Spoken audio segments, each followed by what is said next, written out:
नमस्कार दोस्तों, प्रभास सीरीज में आपका स्वागत है। तो आज हम फिर आप लोगों के लिए टीचिंग एप्टीट्यूड यानी शिक्षण अधिगम का रिवीजन क्लास लेके आ गए हैं। और इसमें जितने भी क्वेश्चन सेट किए गए हैं आपके एग्जाम के पॉइंट ऑफ व्यू से सभी क्वेश्चन इंपॉर्टेंट है। तो चलिए इस क्लास की शुरुआत करने से पहले बता दें, जो लोग अभी हमारे चैनल पर नए हैं आप हमारे चैनल को सब्सक्राइब कर लीजिए और घंटे के बटन को दबा दीजिए। तो चलिए इस क्लास की शुरुआत करते हैं।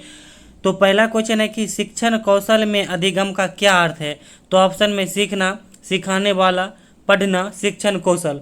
तो देखिए शिक्षण कौशल में जो है अधिगम का अर्थ क्या होता है, तो सीखना होता है। तो खासकर वैसे भी देखिए सीखना का अर्थ ये होता है कि आप मान लीजिए छोटा बच्चा है या कोई छोटा बच्चा आपके परिवार में, यदि आप उसको पैदल चलना सिखाते हैं, मान लीजिए वो अभी घुलट रहा है, तो वह भी क्या हो रहा है कि उसमें एक व्यवहार में परिवर्तन हो रहा है। और यह जो एक व्यवहार में परिवर्तन हो रहा है वो उसके लिए सीखना होता है, ठीक है।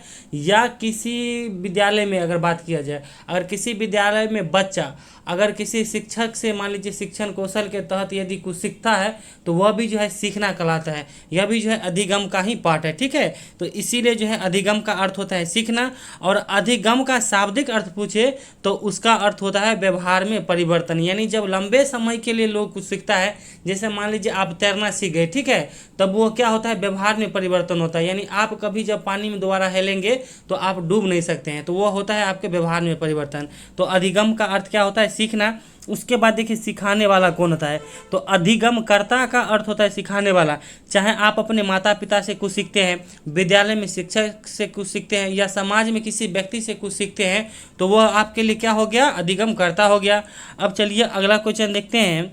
अगला क्वेश्चन है कि किस जिला की साक्षरता दर सबसे ज़्यादा है। तो ऑप्शन में पटना, भागलपुर, रोहतास, समस्तीपुर। तो देखिए बिहार की अगर यहाँ बात की जा रही है तो बिहार की साक्षरता दर सबसे ज़्यादा किस जिला की है, तो रोहतास की है। और यहाँ की साक्षरता दर सबसे ज़्यादा 73.37% है, ठीक ना। अब चलिए अगला क्वेश्चन देखते हैं। अगला क्वेश्चन है कि प्राचीन समय में गुरुकुल में किस भाषा में शिक्षा दी जाती थी। तो ऑप्शन में हिंदी, संस्कृत, अवधी, पाली। तो देखिए प्राचीन समय में जो है गुरुकुल में संस्कृत भाषा में शिक्षा दी जाती थी। और देखिए अभी हम लोग जैसे हिंदी में कुछ सीखते हैं तो हिंदी जो है संस्कृत का ही बालक है, यानी उसी से जन्मा हुआ शब्द है, ठीक है। अब आपको बताते हैं कि अवधि का प्रयोग जो है रामचरितमानस में तुलसीदास जी किए थे। उसके बाद जो है बौद्ध धर्म में जो है पाली भाषा का उपयोग किया जाता था, ठीक ना। अब चलिए अगला क्वेश्चन देखते हैं कि कौन सी संस्था हमारे दैनिक दक्षता में वृद्धि करने का केंद्र है। तो ऑप्शन में खेल का मैदान, विद्यालय, प्रयोगशाला, इनमें से कोई नहीं।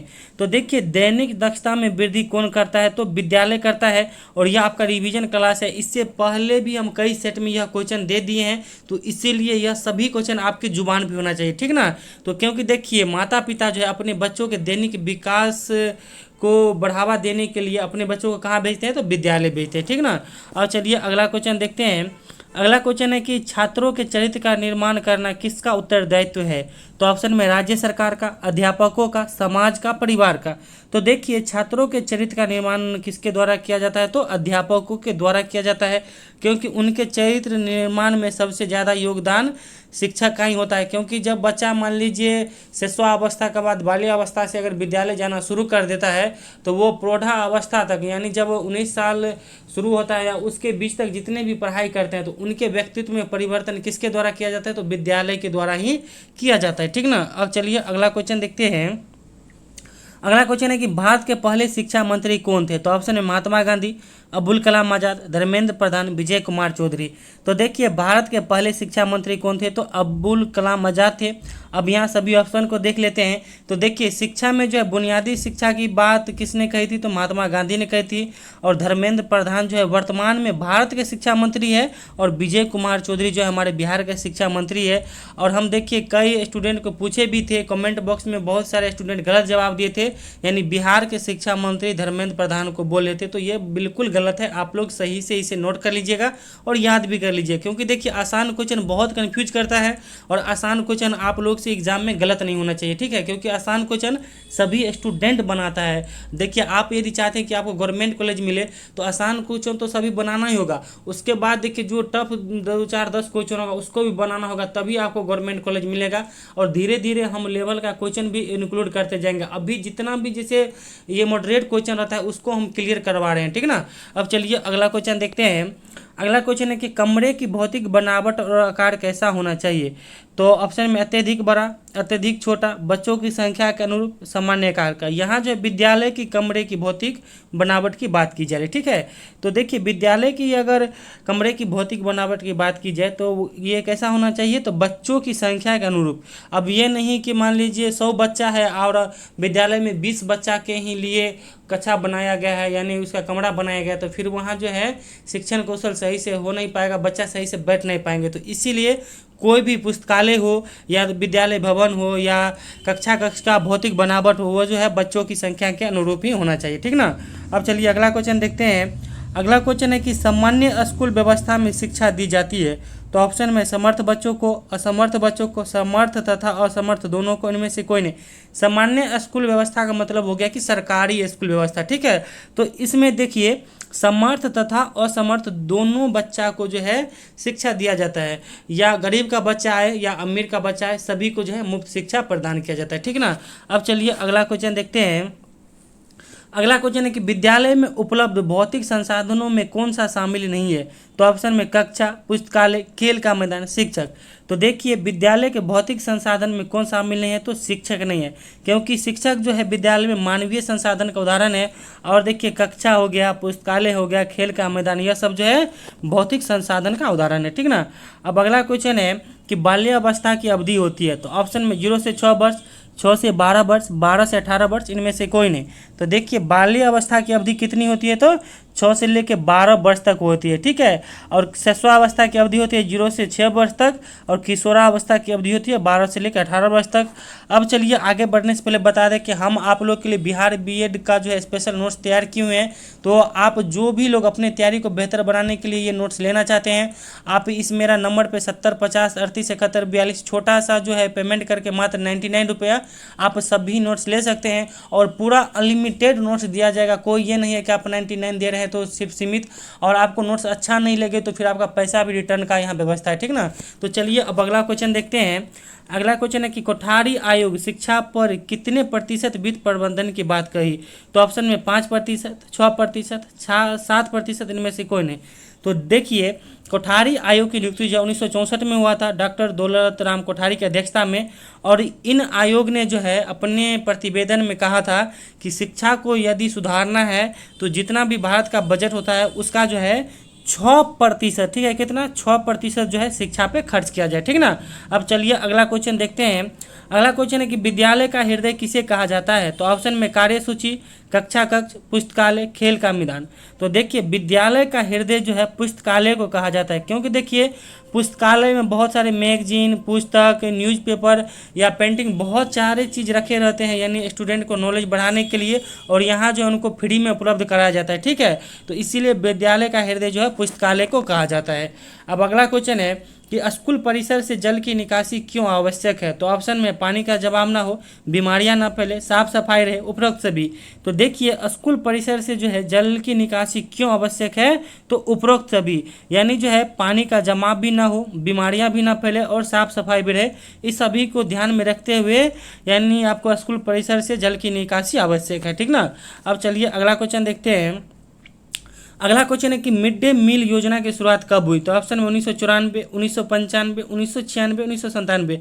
तो देखिए मिड डे मील योजना, आप लोग अब कंफ्यूज हो जाइएगा, क्योंकि देखिए मध्याह्न भोजन योजना का इंग्लिश नाम जो है मिड डे मील योजना है। तो आप लोग क्या होता है ना, कभी कभी जैसे इंग्लिश नाम को भी हिंदी में लिख के दे देता है, तो इसीलिए आप लोग इसे भी याद रखेंगे। तो मिड डे मील योजना यानी मध्याह्न भोजन योजना की शुरुआत जो है 1995 में शुरू हुआ था, और इसमें जो है कक्षा 1 से लेके 8 तक के बच्चों को, यानी कक्षा 1 से कक्षा 8 तक के बच्चों को जो है विद्यालय में पोषण युक्त भोजन की प्रावधान किया गया है, ठीक ना। अब चलिए अगला क्वेश्चन देखते हैं कि शिक्षा संविधान के किस सूची में है। तो ऑप्शन में संघ सूची, राज्य सूची, समवर्ती सूची, इनमें से कोई नहीं। तो देखिए शिक्षा जो है संविधान के समवर्ती सूची में है। अब समवर्ती सूची करने का मतलब होगा कि इसमें जो है राज्य सरकार और केंद्र सरकार दोनों जो है वित्त प्रबंधन देता है, ठीक है। तो शिक्षा पे देखिए 85% जो है केंद्र सरकार देता है और 15% जो है राज्य सरकार देता है। तो यानी इसमें दोनों का वित्त प्रबंधन रखता है, ठीक ना। अब जैसे मान लीजिए कहीं राज्य सूची की बात आए तो राज्य सूची में पूरा वित्त प्रबंधन राज्य सरकार देता है, संघ सूची में पूरा वित्त प्रबंधन जो है केंद्र सरकार देता है, ठीक ना। अब अगला क्वेश्चन देखते हैं कि विद्यालय कार्यों को सुचारू रूप से संचालन के लिए क्या होना अनिवार्य है। तो ऑप्शन में शिक्षा कक्ष, कार्यालय, पुस्तकालय, प्रयोगशाला।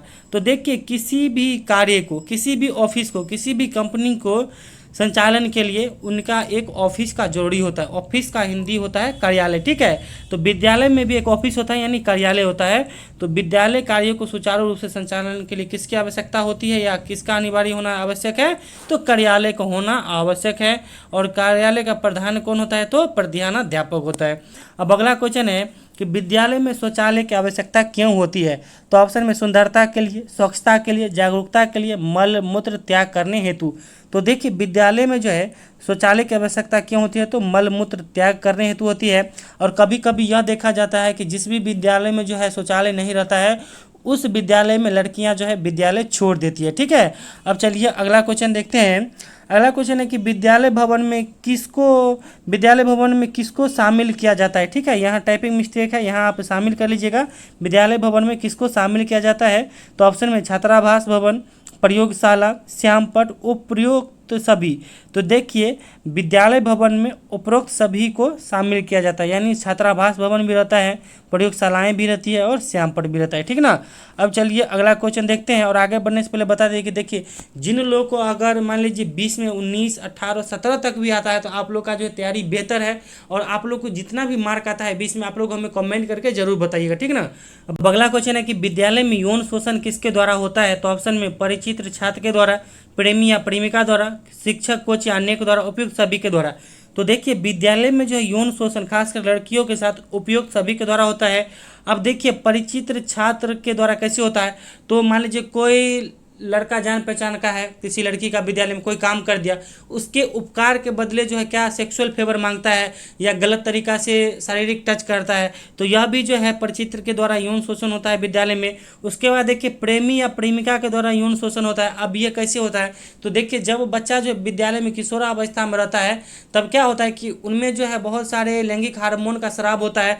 और उस समय जैसे आप लोग कहते हैं ना कि प्यार हो गया, ये प्यार नहीं होता है, सिर्फ एक सेक्सुअल अट्रैक्शन होता है, हम नहीं कहते हैं, मनोवैज्ञानिक का कहना है, ठीक है। तो उस समय भी बहुत सारे लड़का मान लीजिए किसी लड़की को अपने प्यार में फंसा के उसके साथ यौन शोषण करता है, तो यह भी एक कारण है। उसके बाद देखिए शिक्षक, कोच या अन्य के द्वारा भी होता है। आप देखिए खासकर देखिए जैसे खेल के क्षेत्र में कोई मान लीजिए कबड्डी का कोच हो या क्रिकेट का कोच हो लड़कियों का, देखिएगा उसमें जो है आपको लड़कियों के साथ उनका कोच जो है यौन शोषण करता है, कुछ ऐसा होता ही है, ठीक है। अब देखिए ये तो हो गया, तो इसका उत्तर क्या हो जाएगा, उपयुक्त सभी, ठीक ना। अब चलिए अगला क्वेश्चन देखते हैं। अगला क्वेश्चन है कि सर्व शिक्षा अभियान की शुरुआत कब हुई थी। तो इस क्वेश्चन का आंसर आप लोग कमेंट बॉक्स में दीजिएगा। और इससे पहले क्योंकि हम कई बार पिछले कई सेट में हम इस क्वेश्चन का आंसर बता चुके हैं, तो आप लोग से मैं अपेक्षा करते हैं कि आप लोग इस क्वेश्चन का आंसर कमेंट बॉक्स में दीजिएगा। तो चलिए thank you, all the best. अगर क्लास अच्छा लगा हो तो प्लीज़ वीडियो को लाइक कीजिए, हमें सपोर्ट कीजिए, अपने दोस्तों में भी शेयर कर दीजिए। तो चलिए thank you, all the best, thank you.